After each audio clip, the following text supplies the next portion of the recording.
नमस्कार, स्वराज एक्सप्रेस के खास प्रोग्राम जनता मांगे जवाब में आपका स्वागत है। आपके साथ मैं हूं स्मित त्रिपाठी। भोपाल नवाबों का शहर कहलाता है। यहां 1724 से 1949 तक यानी करीब 225 साल नवाबों की हुकूमत रही है। इस दौरान भोपाल और उसके आसपास के इलाकों की संपत्ति भी नवाबों के अधिकार में थी। हालांकि वक्त गुजरने के साथ साथ ये संपत्ति नवाबों के हाथ से निकलकर आम लोगों के पास चली गई। कई जमीनों पर कब्जे हो गए तो कई जमीनें नवाबों के कथित उत्तराधिकारियों ने बेच दी। भोपाल शहर का विस्तार होता चला गया। नई आबादी और नई बस्तियों ने शहर का दायरा बढ़ा दिया, जिसका नतीजा ये हुआ कि आज भोपाल महानगरों की कतार में खड़ा है। लेकिन अब पुराने भोपाल वासियों के दिलों की धड़कनें तेज हो गई हैं।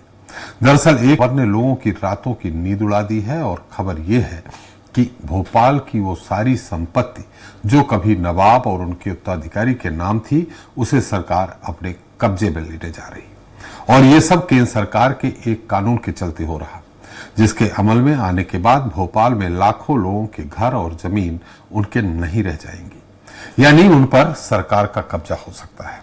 क्या है केंद्र का वो कानून जो लोगों को उनकी संपत्ति से बेदखल कर सकता है, और हम आज उसका जिक्र क्यों कर रहे हैं, इस पर अहम चर्चा होगी। लेकिन उससे पहले बात कर लेते हैं छत्तीसगढ़ की। दरअसल राज्यों के भीतर जो शहरी सरकारें काम करती है, वो राज्य और केंद्र की कुछ योजनाओं के भरोसे ही चलती है। ऐसे में राज्य और स्थानीय सरकार अगर अलग अलग राजनीतिक दलों के पास हो तो अक्सर ये आरोप देखने और सुनने को मिलते हैं कि एक दूसरे के काम में अड़ंगा लाया जा रहा है। दोनों तरफ से असहयोग की बात कहकर विकास और नाकामी पर बहस की जाती है। एक दूसरे पर आरोप प्रत्यारोप लगाए जाते हैं। ऐसा ही कुछ अब छत्तीसगढ़ में देखने को मिल रहा है। जहां 2020 में हुए स्थानीय चुनाव में 10 निगमों पर कांग्रेस ने कब्जा जमा लिया था। अब 5 साल बाद जब फिर से चुनाव होने जा रहे हैं तो कांग्रेस बीजेपी एक बार फिर आमने सामने है।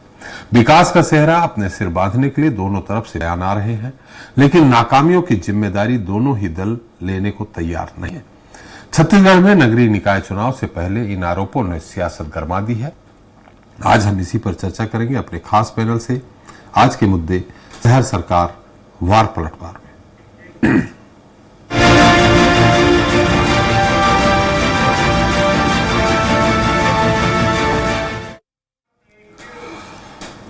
तो छत्तीसगढ़ में निकाय चुनाव कांग्रेस के 5 साल के कुशासन बनाम भाजपा के 1 साल के विकास कार्य के बीच होगा। ये कहना है छत्तीसगढ़ के उप मुख्यमंत्री अरुण साव का। उन्होंने दावा किया है कि शहर की जनता विकास के लिए भाजपा को ही चुनेगी। उनका दावा यह भी कहता है कि जब से छत्तीसगढ़ में साय सरकार आई है, तब से शहरों की दशा बदल रही है। उन्होंने आरोप लगाया कि कांग्रेस के कुशासन में राज्य के शहर बदहाल हो चुके हैं। इसके उलट कांग्रेस ये दावा कर रही है कि शहरों का विकास राज्य की भूपेश बघेल सरकार ने ही किया था। लेकिन बीजेपी की सरकार ने विकास कार्यों पर ब्रेक लगा दिया है। जिसके दावों में सच्चाई है और किसके आरोपों में दम है, क्या है छत्तीसगढ़ के शहरों में विकास की असली तस्वीर, आज हम इस पर चर्चा करेंगे। लेकिन देख लेते हैं हमारी पहले खास ये रिपोर्ट। छत्तीसगढ़ में नगरीय निकाय चुनाव का बिगुल बज चुका है। इसके साथ ही शहर की सरकार बनाने की कवायद तेज हो गई है। बीजेपी और कांग्रेस शहर के विकास को लेकर एक दूसरे पर आरोप प्रत्यारोप लगा रहे हैं। बीजेपी के वरिष्ठ नेता उप मुख्यमंत्री अरुण साव का कहना है कि कांग्रेस ने छत्तीसगढ़ की जनता को हमेशा निराश किया है। 2018 के विधानसभा चुनाव और 2019 के शहरी निकाय चुनाव में जीत हासिल करने के बाद कांग्रेस ने जनहित के वादों को पूरा करने के विपरीत भ्रष्टाचार और कुशासन का नया अध्याय लिखा है। डिप्टी सीएम का दावा है कि बीजेपी सरकार ने पिछले महीनों में 7,300 करोड़ रुपए से अधिक के कार्यों की स्वीकृति प्रदान कर शहरों के विकास में जान फूंकी है। तो निश्चित रूप से इस चुनाव में, नगरीय निकाय के चुनाव में शहरों में कमल खिलेगा। भारतीय जनता पार्टी की बहुमत से महापौर और अध्यक्ष। वहीं कांग्रेस के पूर्व प्रदेश अध्यक्ष धनेन्द्र साहू का कहना है कि बीजेपी का आरोप में बहुत ही हास्यास्पद है। कांग्रेस के शासनकाल में बहुत अच्छा काम हुआ है। नगरीय निकायों में बहुत सा विकास हुआ है। बीजेपी के शासनकाल में विकास पूरी तरीके से ठप हो गया है। कुछ नहीं किया है, ये आरोप लगाना बड़ा हास्यास्पद है। पिछले 5 साल में हमारी कांग्रेस की सरकार के द्वारा जो विकास कार्य हुए हैं वो अतुलनीय है। आज उसको अनदेखा नहीं किया जा सकता है। बहरहाल निकाय चुनाव में पार्टी और प्रत्याशियों की असली परीक्षा होती है, क्योंकि जनता से जुड़ी तमाम सुविधाएं और समस्याओं का सीधा ताल्लुक निकाय सरकार से होता है। यानी महापौर, अध्यक्ष और पार्षद जैसे जनप्रतिनिधि सीधे जनता से रूबरू होते हैं। बीजेपी और कांग्रेस के दावों के बीच अब देखना लाजमी होगा कि जनता निकाय में किसकी सरकार के काम को तरजीह देती है। स्वराज एक्सप्रेस के लिए रायपुर से दिलीप साहू की रिपोर्ट। फिर हम अपने मुद्दे पे चलते हैं छत्तीसगढ़ में, जहां शहर सरकार को लेकर पक्ष विपक्ष में पलटवार है। और हमारे साथ मौजूद हैं सुनील चौधरी जी हैं, बीजेपी प्रवक्ता हैं, धनंजय सिंह ठाकुर जी हैं, कांग्रेस प्रवक्ता हैं, बाबूलाल शर्मा जी हैं, वरिष्ठ पत्रकार। आप सभी का हमारे इस खास कार्यक्रम में स्वागत है। सबसे पहले धनंजय जी, सुनील जी और शर्मा जी, कुछ कारणों से मैं आप तक विलंब से पहुंचा हूं, इसके लिए क्षमा प्रार्थी हूं। सुनील जी, मेरी आवाज आ रही है आपको? जी आ रही है सर जी। मैंने कहा कि मैं थोड़ा आपके पास तक विलंब से पहुंचा हूं, धनंजय जी और आप जो शर्मा जी की, उसके लिए मैं क्षमा प्रार्थी हूं। लेकिन अब अपने विषय पे आता हूं। सुनील जी, कांग्रेस कह रही है कि शहर सरकार उनके समय पे ही फलीभूत हुई है, माने बढ़िया बनी है। आप लोगों ने शहर सरकार यानी शहरों की स्थिति बिगाड़ दी।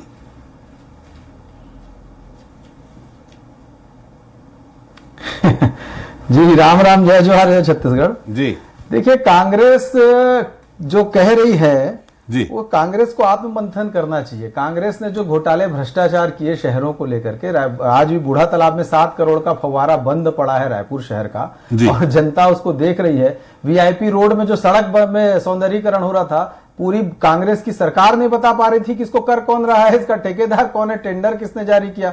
इनके खुद के जो मंत्री थे वो सामुदायिक भवन में वहां कब्जा कर लेते, नगरीय निकाय मंत्री शिव डहरिया। बाद में उसका सारा सामान जो है, एसी से लेकर टोटी तक सब निकाय उखाड़ करके ले गए।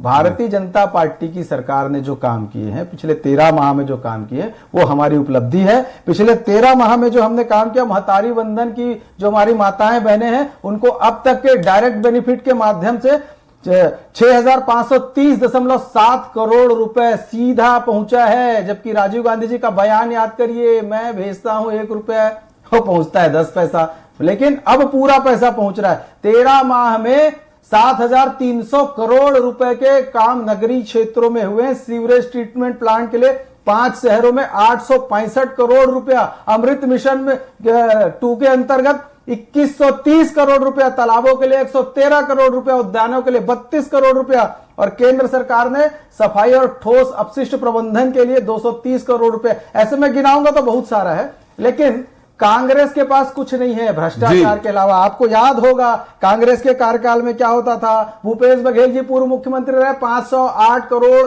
महादेव सट्टा में मिला, वो आरोप अभी तक के खड़ा हुआ है। कोयले में 520 करोड़ रुपए का, हर माह 2 करोड़ कवासी लखमा जी को मिलता था। शराब में वो भी आपने ये शहर सरकार से इसका लेना देना नहीं है, शहर सरकार से लेना देना नहीं है। शहर सरकार में आपने क्या किया? लेना देना है, हमने तो बताया, बिल्कुल लेना देना। अरे गाड़ी कमाई थी, अगर मंत्री भ्रष्टाचार करता है शहर के अंदर में और उसका पूरा पैसा लूट खाता है तो शहर के विकास की योजना तो ठप हो गई। हमने तो इस बार कहा है, अटल निर्माण वर्ष है हमारा, अटल जी के जन्म शताब्दी पर यह कार्यक्रम चलने वाला है, और उसके बाद हमने एक नारा दिया, हमने बनाया हम ही संवारेंगे। छत्तीसगढ़ के विकास को यदि किसी ने आगे बढ़ाया है, 15 साल डॉक्टर रमन सिंह जी ने बढ़ाया, और उसके बाद माननीय विष्णुदेव साय जी की जो 13 महीने की सरकार है, उसकी उपलब्धि के सामने कांग्रेस के जो 8.5 साल का कुशासन रहा है, तो सब जनता देख रही है। खाली लूटो खसोटो, पीलिया से मौतें, डेंगू से मौतें। शहर की बात करें, अभी शहर की सब कुछ कांग्रेस ने इतना कुछ किया कि शहर की बात करें, शहर की, हम प्रदेश की बात नहीं कर रहे हैं, शहर सरकार की बात कर रहे हैं। मैं शहर सरकार की बात कर रहा हूं, मैं आपको दिखाता हूं। आप आइए कि हमारे यहाँ केनाल लिंकिंग रोड में एक टपरी नुमा वाटर वेंडिंग मशीन लगी है। आपको विश्वास नहीं होगा, एक ठेले जैसी, गुमटी जैसी वाटर वेंडिंग मशीन का जो बिलिंग हुआ है, सूचना के अधिकार में मैंने निकाला है, 8.5 लाख रुपए की वो मशीन है, जबकि मार्केट में 1.5 लाख रुपए में लग जाती। ऐसी 2 मशीन लगी है। आप चाहें तो मैं सबूत पेश कर दूं। तो ये भ्रष्टाचार का आलम था। 7 करोड़ का फव्वारा बंद पड़ा हुआ है। प्रधानमंत्री आवास योजना, उसको रोक करके उन्होंने रखा, गरीबों के आवास नहीं बनने दिए। चलिए। आप देखेंगे साफ पानी की जो केंद्र की जो योजना थी उसको रोक करके रखा, घर घर नल जल योजना को रोक करके रखा। 5 साल में किया क्या इन लोगों ने? चलिए, तो केंद्र की धनंजय जी से योजनाओं को पूछ लेते हैं, रोकना सुनील और जी। जनता को परेशान करना। और आपने भ्रष्टाचार आपने से शहरों में मुक्त बहुत करना अच्छा काम किया, लेकिन 15 साल से राजधानी में आपकी सरकार नहीं बन पाई है, वो भी बात है। धनंजय जी, 5 साल लूटा खसोटा है आपने।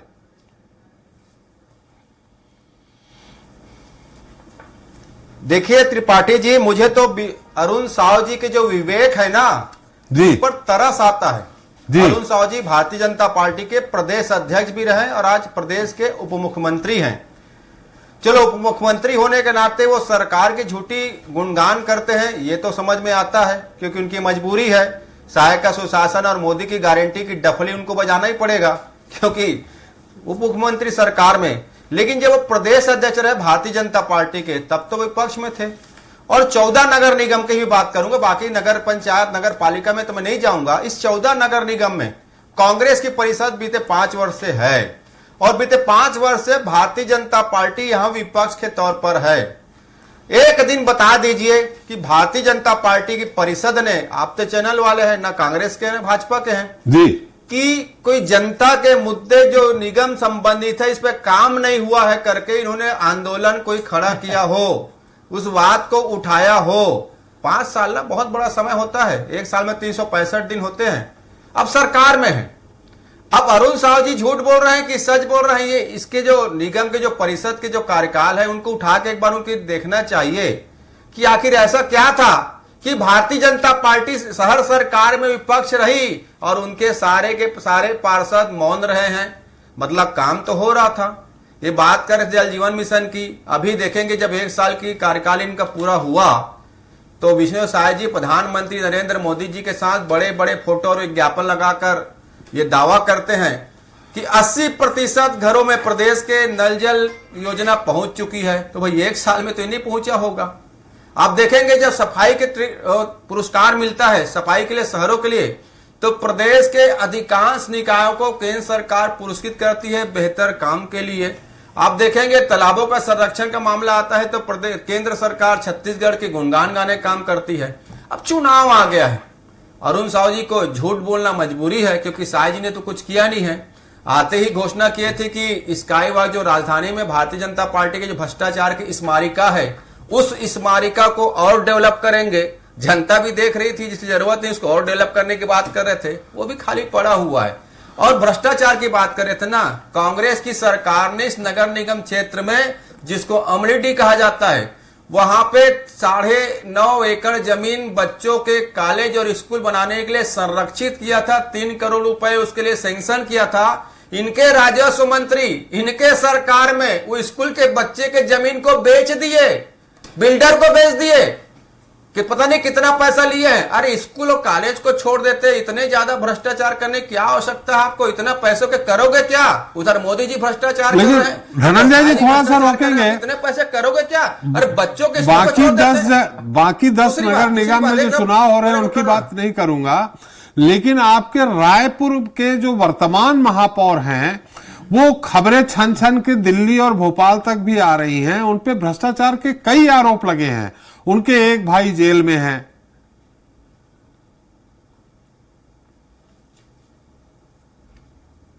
त्रिपाठी जी एक बात बताइए जी, आप, हेलो जी जी जी हेलो जी बोलिए। त्रिपाठी जी एक बात मुझे बताइए, आप वरिष्ठ पत्रकार हैं, आपका कोई भाई बिजनेसमैन है या कोई भाई आपका ठेकेदार है और वो कुछ गड़बड़ियां करता है, उसके लिए आप कैसे जवाबदार हो जाएंगे?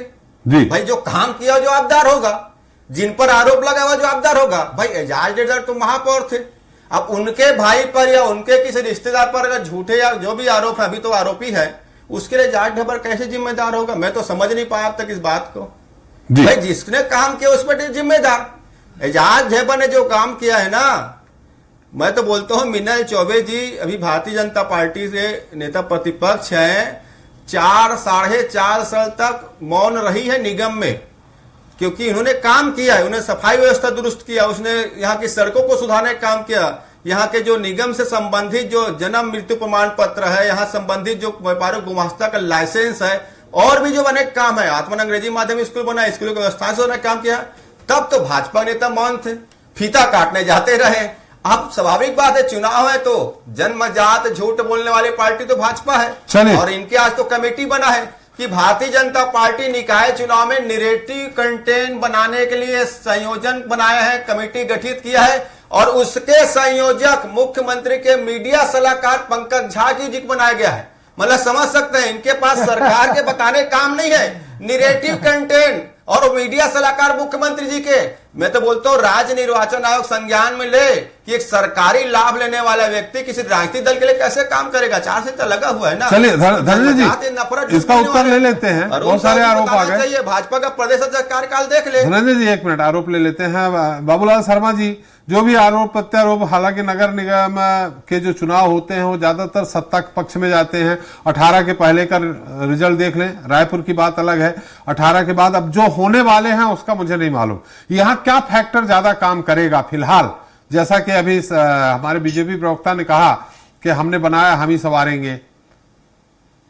देखिए, जहां काम किया होगा जी, निश्चित रूप से वहां उसी को फायदा होगा जिसकी सत्ता चली है, जी, गहरी सत्ता जिसकी चली है। जी। मैं मानता हूं कि सरकारें ही पैसा देती है, विकास का पैसा। नगर निगम के पास आय के बहुत ज्यादा साधन नहीं होते, कम होते हैं।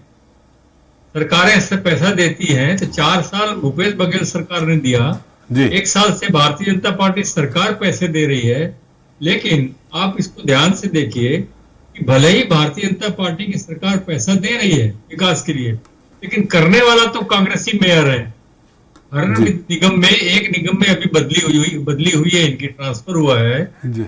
लेकिन बाकी सभी में तो इनके आदमी हैं, कांग्रेस के मेयर हैं। उन्होंने काम किया तो नाम उनका होगा कि कांग्रेस के मेयर ने ये काम करके दिखाया। अब सवाल आता है, एजाज ढेबर हो या कोई भी हो, आप उसके परिवार की किसी गलती की वजह से जो है उसको बदनाम नहीं कर सकते, लेकिन बदनामी हुई, इसमें कोई दौरा नहीं। आपने सही कहा, पूरे शहर में ये बदनामी है कि अगर एजाज ढेबर का नाम सामने करके चुनाव लड़ लिया जाए तो नहीं जीत सकते।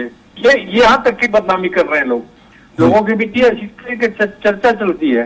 तो ये नैरेटिव सेट करने की जो बात धनंजय सिंह ठाकुर ने की है, ये मुझे वो चीज लगती है कि नैरेटिव सेटिंग जो है वो इस तरह की हुई है कि कुछ नगर पालिका निगमों के जो मेयर हैं उनको इस तरह से बदनाम किया गया है। और देखिए, वो तो कोयले की कोठरी है। राज सत्ता जो होती है कोयले की कोठरी है, और नगर सत्ता जो है वो उससे बड़ी कोयले की कोठरी है। आप बेदाग तो नहीं निकल सकते, ये तो मान के चलिए। कहीं ना कहीं जो है दाग लगेगा, क्योंकि शहरी सत्ता में बहुत क्लोज सर्किल होता है, लोगों से रूबरू होना पड़ता है, लोगों की समस्याओं का मामला होता है, तो जल्दी बदनामी होती है जी। जहां तक नगर निगम रायपुर का सवाल है, मैं व्यक्तिगत रूप से कुछ बातों को देखा हो जी कि कुछ मोहल्लों में इतनी बढ़िया जो है वो घर घर जो कचरा उठाने का, कलेक्शन करने का जो काम है वो अच्छा हो रहा है, हम रोज उसको देख रहे हैं। लेकिन कुछ मोहल्लों में, हर मोहल्ले में नहीं। तो बाकी नालियों की स्थिति बहुत गंभीर है, और वो इसलिए गंभीर है कि किसी जमाने में गंगाराम शर्मा यहाँ पर ये हुआ करते थे, उन्होंने जो है भूमिगत नाली का निर्माण करने का बीड़ा उठाया था, तो अधूरा रह गया और अब वो नालियां पट गई, वो बिल्कुल जाम हो गई। तो वो अगर सक्सेस होता तो यहाँ की स्थिति दूसरी होती, तस्वीर दूसरी होती। आज वो भूमिगत नालियों को खोलने की जरूरत है, या उसकी जगह दूसरी नालियां बनाने की, भूमिगत नाली बनाने की जरूरत है। जितने भी बड़े शहर है, जितने भी स्मार्ट सिटी है, सब में भूमिगत नालियों का निर्माण हो चुका है, हो रहा है या होने वाला है। लेकिन रायपुर में इसकी कहीं भी सुगबुगाहट नहीं है। ये होना चाहिए, तब जो है कहा जा सकेगा कि कोई बड़ा काम किसी मेयर ने किया। जी जी जी, बिल्कुल सही कहा आपने सुनील जी। बहुत संक्षेप में आपसे जानना चाहेंगे, लेकिन ठाकुर साहब एक बड़ा छोटा सवाल है, उसी को उत्तर चाहेंगे, क्योंकि आपको भी कहीं जाना है, समय भी कम है। आप बहुत बढ़िया काम किया एजाज ढेबर साहब ने, महापौर ने, लेकिन रायपुर जो नगर निगम की जो सीमा है उसके अंतर्गत करीब 7 विधानसभा क्षेत्र लगते हैं, 7 हार गई कांग्रेस।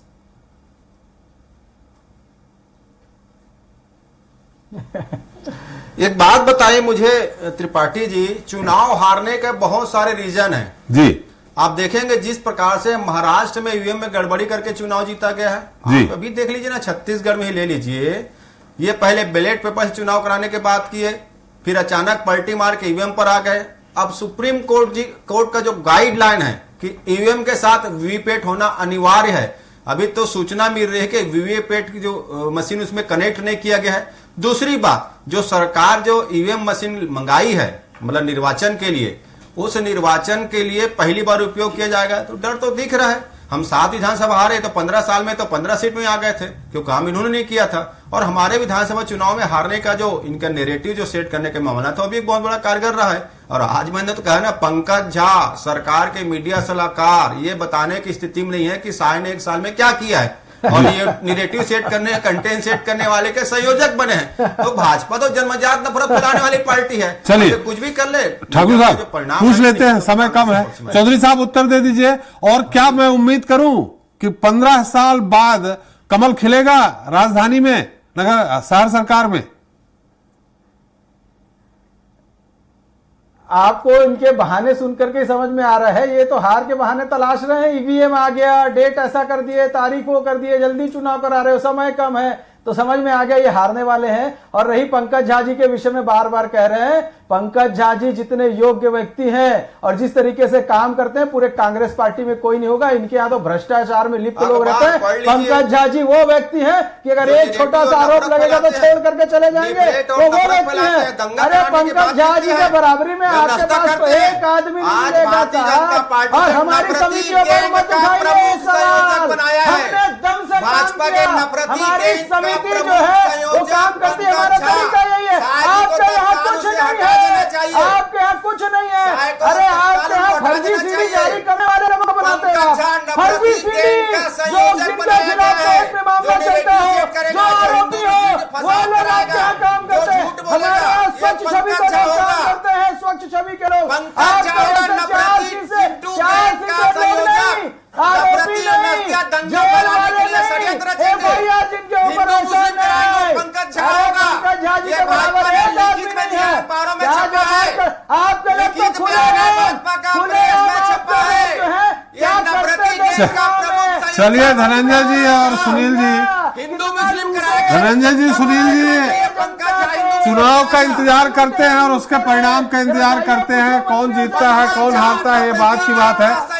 हमारा समय समाप्त हो गया, आप लोगों को भी कहीं जाना है दूसरी जगह। बहुत बहुत धन्यवाद सुनील जी आपका, धनंजय जी आपका, बाबूलाल जी आपका, हमारे साथ चर्चा में शरीक होने के लिए और अपना अमूल्य समय देने के लिए। तो हमने चर्चा की छत्तीसगढ़ की, जहां विकास और नाकामियों को लेकर सियासत जोरों पर है। दरअसल ये मानव प्रवृत्ति भी है कि वो तारीफ को सहज स्वीकार कर लेता है, लेकिन आलोचना उसे कड़वी लगती है। और शायद यही मिजाज सियासत का भी है, जहां अगर सब कुछ अच्छा है तो उसे अपना कहने में कोई गुरेज नहीं करता, लेकिन जहां कमी बेसी आती है वहां लोग न सिर्फ अपना पल्ला झाड़ देते हैं, बल्कि दूसरों पर नाकामी के छींटे उछालने में भी परहेज नहीं करते हैं। कम से कम आज की चर्चा से तो ऐसा ही प्रतीत होता है।